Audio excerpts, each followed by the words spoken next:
네, 선택과 집중 들어가 보겠습니다. 지난주 후반에 여인수 전문가 선별적으로 종목을 접근을 하자 주도주 위주로의 대응 전략 나왔었고요. 거기에다가 1차 상승한 이후에 조금 쉬어가면 다시금 반등이 이어지지 않을까라는 시각으로 예상을 해주셨는데 시장 분위기가 또 그대로 흘러가는 데 보이죠. 선택과 집중 전략 들어보겠습니다. 여인수 전문가입니다. 안녕하세요. 네, 전문가님 연결되셨어요. 네, 지금 연결이 다소 좀 지연되고 있는데요. 지금까지 나왔던 이야기들 다시 한번 좀 점검을 해보겠습니다. 여인수 전문가는 시장 상당히 좀 강하다 이렇게 내다보고 있습니다. 그래서 어느 정도 바닥이 나왔고 여기에서 반등 국면을 좀 이용한 대응 전략에 대해 여러 번 강조를 했습니다. 이번 주에는 FOMC가 있죠. 하지만 이것이 시장의 발목을 잡는다거나 큰 허들이 될 것으로 보지는 않습니다. 선택 섹터 중심의 집약 거래 이것이 제시된 투자 전략이었는데요. 연결이 됐다고 하는데 좀 더 이야기 나눠보겠습니다. 전문가님. 네, 지금 오늘 좀 연결이 힘드네요. 여인수 전문가와 이야기를 좀 나눌 만한 부분들이 오늘 시장의 강세 움직임이 2300선 저항에 부딪히고 나서 다소 좀 탄력이 좀 둔화되고 있는데 과연 2300선을 한 번에 좀 넘어설 수 있을 것인가, 그리고 11월 달 증시는 좀 어떻게 내다보시는지 이런 부분에 대해서 얘기를 좀 들어보고자 합니다. 뿐만 아니라 코스닥 지수 같은 경우도 700선 저항에 부딪혀서요. 과연 이번 기회에 이번 주에 이 부분을 뚫어낼 수 있을 것인가 상당히 많은 분들 궁금해 하시는데 전문가님. 네, 안녕하십니까. 연수입니다. 네, 오늘 연결이 좀 힘드네요. 오늘 시장 좀 강하게 움직이는데요. 중요한 점들 짚어주세요. 네, 일단 우리가 금요일 날 나스닥 실적이 제가 일단락되면서 기술주들 움직임이 좀 매측됩니다. 멘트는 날려드렸는데, 예상대로 지금 애플이 주도하는 장이 나와가지고, 우리 시장은 지금 오늘 더 상승하려고 하겠죠? 사실 이번 주가, 제가 나중에 또 별도로 전략은 제시할 건데 중요한 또 한 주가 될 것 같아요. 이유는 지금 이제 개별적인 모멘텀도 있습니다만 전체적인 장은 이제 총평하자면은 FOMC 이전에 피봇 기대감이라 최근에 피봇이라는 단어를 또 시장에 많이 쓰죠. 이게 뭐냐 하면은 이제 이번까지 금리 인상하고 좀 이제 속도 조절한데 좀 완화할 거라는 기대감이에요.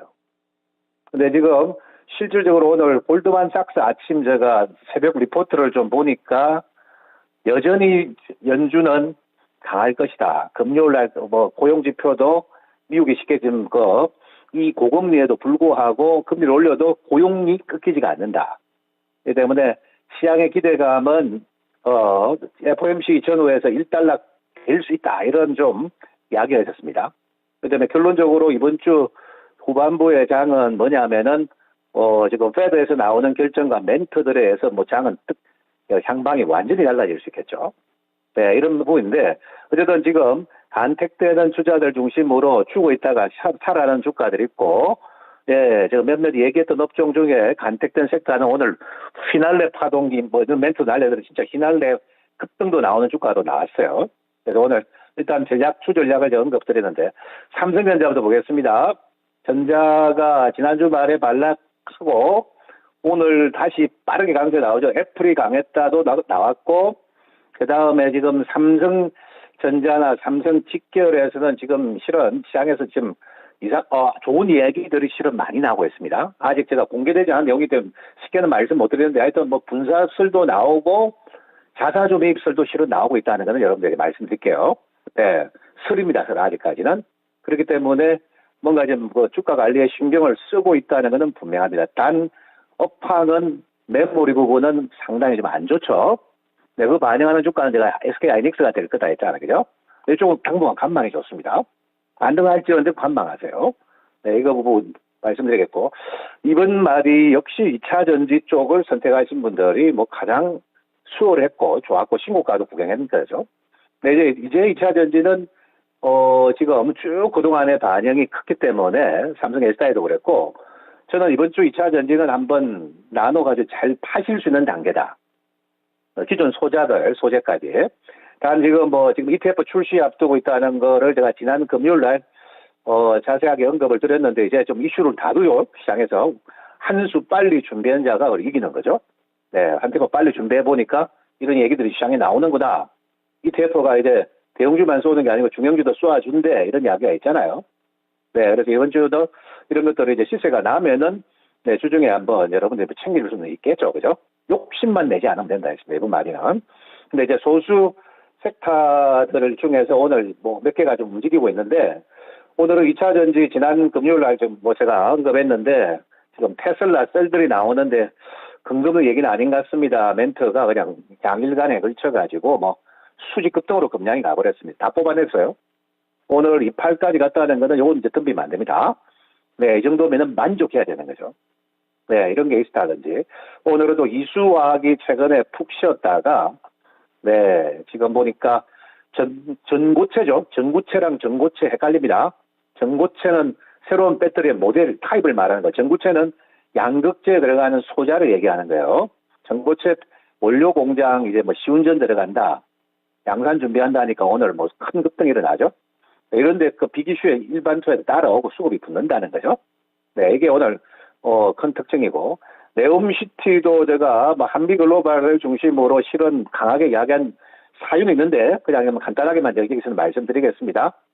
지난 주말에 제가 여기서 하루 눌러주고 가면은 피날레 파동이 다음 주 나온다 했는데 지금 뭐 39,850원, 저점 19,000원대에서 39,850원. 까지 추당 2만 원이라는 대시가 났었어요. 3차 말이죠. 이제 여기서는 잘 챙기세요. 들어간다 보고 이제 뭐 재료 나왔을 때 덤비면 이제 늦은 겁니다. 네, 그러니까 이제는 이제는 좀 잘 챙겨주시고, 이제 네옴시티가 이제 후속 주자들이 양산이 과연 될 수 있을까? 이거는 뭐 언론 보도가 어떻게 나오냐에 따라 다른 거죠. 세화도 따라가고 뭐 유신도 따라가는데 후순위들은 항상 먹을 게 적더라. 선수를 잡아야 큰 수익이 난다는 거. 네옴시티는 간단합니다. 요번 지금 11월 4일 날 출발한다니까 주말에 출발하는데 방문 동반 동행 기업 리스트가 나올 가능성이 있어요. 리스트가 나오면은 그 관련주들은 급등하거나 움직일 수 있다 정도. 네, 이 정도 좀 생각하시면 될 것 같아요. 반도체들이 지난주 이제 삼성전자 집에서 좀 휴식을 취했는데 반도체들은 좀 이제 제가 보기에는 삼성전자 축 중에서 뭐 모멘텀이 있는 것들을 좀 움직이려고 할 건데, 네, 반도체 관련주도 뭐 이런 국산화 이슈도 있고요. 뭐 몇 가지 있는데 다만 2차 전지에 비해서는 좀 화려하지는 않다는 건 분명한 사실이죠. 그래서 2차 전지보다는 좀 작은 수익률을 좀 생각하셔야 된다는 거고, 끝으로 뭐 섹터 뭐 이것도 외에도 많습니다만은 방사는 먼저 뭐 딱 두 종목만 계속 언급을 드렸는데 이 친구는 10만 넘어왔죠. 네, 여기서는 이제 매도 조율이 가능한 영역이고, 하나여로서는 3분기까지는 실적이 좀 별로일 건데 4분기 좋습니다 했는데 그것도 또 반영이 되네요, 또. 네, 오늘 3분기 실적이 좀 약하게 나오니까 우당탕탕했는데 지금 2시부터 이제 컨퍼런스 콜이 있죠. 네, 이번에 폴란드 수주 받은 게 3분기 실적에 반영을 안 시켰어요, 회계상. 다음 분기에 반영이 되기 때문에 요 기대값으로 다 올라간다고 볼 수 있겠죠. 그래서 전체적인 장 구도와 현상들은 제가 판단컨대는 네, 상승을 더 하고 싶은 장인데, 네, 이번 마디에 이제 올라갈수록, 제가 보기에는 수익률 내기가 이제 올라가고 난 다음에 조금 좁아집니다. 이번 주가 오히려, 네, 수익 내기가 쉬운 것 같습니다만은 이제 여기서 옥석을 잘 가려야만이 되는 장이 아닌가 이렇게 제가 판단하고 있습니다. 그러면은 지금 말씀해주신 뭐 네옴시티는 피날레 파동이라고 하면 이제는 슬슬 좀 수익을 챙겨야 되는 것인가? 그리고 오늘 장에서는 네이버를 비롯한 낙폭과대주들, 플랫폼주들, 뭐 카카오그룹주들 이쪽으로도 반등 탄력이 강해서요. 낙폭과대주 쪽은 어떻게 좀 보시는지 이것도 궁금합니다. 투자 전략 알려주세요.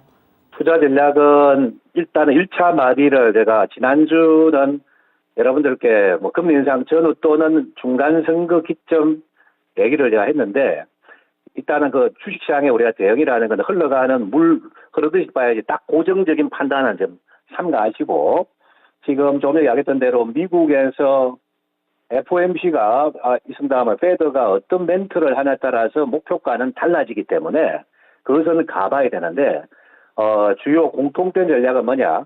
월요일에서 수요일까지가 FOMC가 있기 전이란 말이에요. 있기 전에 네, 우리 시장이 시세를 예를 들면 주초에 이렇게 피날레가 나오면 주초 챙기는 거고요. 네, 그 다음에 주중에 나오면 주중에 챙기는 거예요. 네, 이런 전략으로 다가서서 FOMC 결과를 우리가 아는 자리는 실은 금요일 아침이 돼야 되죠. 목요일 뭐 저녁에 우리 나올 거니까, 그죠? 월요일부터 목요일까지죠. 요 구간에서는 제가 보기에는 이번에 시세가, 지수는 사실 크게는 못 갔습니다만은 종목은 화려한 주가들이 많이 나왔어요. 네, 이런 것들 중심으로는 좀 매도 챙겨주시고, 그리고 FMC에서 어떤 얘기가 나오냐, 진짜 피봇을 할 거냐, 아니면은 단순한 기대값으로 올라가는 것 뿐이냐. 단순한 기대값이고 FMC가 전략의 변화가 없으면 다시 장은 반락할 수 있다는 거예요. 재차 급락이나 변동성 조정이 나올 수 있습니다. 요거까지는 지금 주초 월수 구간에서는 여러분들이 알고 가자는 거예요. 이렇게 말씀드리고, 낙폭 가대주 아무나 절대 안 데려갈 것 같아요. 낙폭이 큰 거는 그만한 이유가 있었던데, 예, 물론 제가 카카오도 48,000 왔을 때는 이제는 보셔도 된다는 이야기도 뭐 직접 드렸는데, 뭐 5만 원 올라가죠. 낙폭 가대주들 또한 마찬가지죠. 일단 FOMC 전후까지 보고 반등 탄력이 강화될 때는 거래한 분들은 조절이 가능하다는 거예요. 근데 기존에 뭐 작년에 샀거나 이제 뭘 먼저 들어가가지고 고생한 분들은 지금 여기서는 한 차례 상승 반등이 있은 다음에 재차 매물 소화를 그칠 가능성은 있다는 것은 염두에 두셔야 된다는 거예요. 격차가 벌어진 사람들은 연말에 기다리고, 최근에 현금 유휴 공간이 있어가지고 대여를 한 분들에게는 네, 이번 주가 여러분들이 한번 수확을 거뒀다가 그리고 장 분위기를 확인해주는 전략, 이게 필요한 구간이 아닌가, 이 말씀을 꼭 드리고 싶습니다. 네, 알겠습니다. 그럼 내일은 이 시간 다시 뵙겠습니다. 네, 감사합니다. 네, 선택과 집중 여인수 전문가였습니다.